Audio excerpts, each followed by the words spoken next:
আসসালামু আলাইকুম এভরিওয়ান। আজকে শেয়ার করব আমি এবারে ইন্ডিয়া ট্যুরে গিয়ে কী ক্রোকারিজ কিনেছি সেগুলো। আপনারা যারা আমাকে ফলো করছেন কিংবা আমার ফ্রেন্ড লিস্টে আছেন সবাই জানেন যে আমি হোম ডেকোর আর ক্রোকারিজ কিনতে খুবই পছন্দ করি, তাই আমি যেখানেই যাই এগুলো কালেক্ট করি। তো এবার এই বাটিগুলো আমি কিনেছিলাম ইন্ডিয়ান নিউ মার্কেট থেকে, মানে কলকাতা নিউ মার্কেট থেকে। বাটিগুলো দেখেই আমার বেশ ভালো লেগেছিলো। আমি এই 3টা সেট বাটি কিনেছি খুবই কম প্রাইসে, কারণ এগুলো আমি নিউ মার্কেটের সামনে যে ভ্যান গাড়ি থাকে সেখান থেকে কিনেছি মাত্র 500 রুপি দিয়ে। এই 3টা বাটি আমার 500 রুপি নিয়েছে, সাথে ঢাকনাগুলো ছিল। আর এই যে ছাঁকনিটা কিনেছি এগুলো আমি কিনেছি সাউথ সিটি মল থেকে। আর এই যে মেজারমেন্ট কাপ সেট দেখছেন এগুলো আসলে আমার মামা দেশের বাইরে থেকে এসেছিলো, উনি এনেছিল। এই হ্যান্ড গ্লোভসটাও আমি সাউথ সিটি মল থেকে কিনেছি। একটা মিনি মেনু বোর্ড কিনেছিলাম।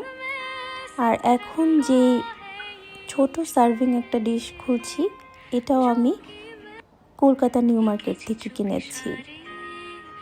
দেখুন, আমার কাছে বেশ ভালো লেগেছে। আপনাদের কাছে কেমন লাগছে অবশ্যই কমেন্ট করে জানাবেন। আর এই যে ছোট সসার দুটো কিনেছি এগুলো আমি নিউ মার্কেট থেকে কিনেছি। এগুলোতে আপনারা বিভিন্ন ধরনের জিনিস সার্ভ করতে পারবেন, সস থেকে শুরু করে মশলা ভিডিওর কাজে ব্যবহার করতে পারবেন। এই চামচ সেটটা নিয়েছি আর এই কাপ সেটগুলো নিয়েছি। আমি সবগুলো কালার থেকে দুইটা দুইটা করে কিনেছি। আমার কাছে এই কাপগুলো অসম্ভব সুন্দর লেগেছে আর খুবই ইউনিক লেগেছে এর প্যাটার্নটা। এই কাপগুলো আমি কিনেছি সাউথ সিটি মল থেকে।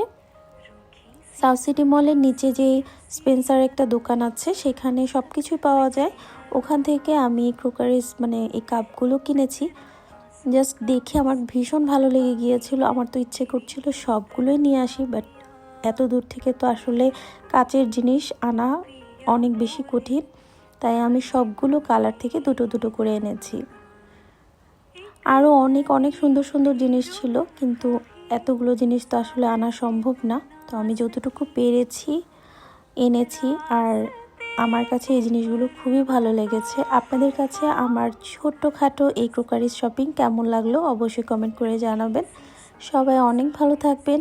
আজকের মতো বিদায় নিচ্ছি। আল্লাহ হাফিজ। আসসালামু আলাইকুম।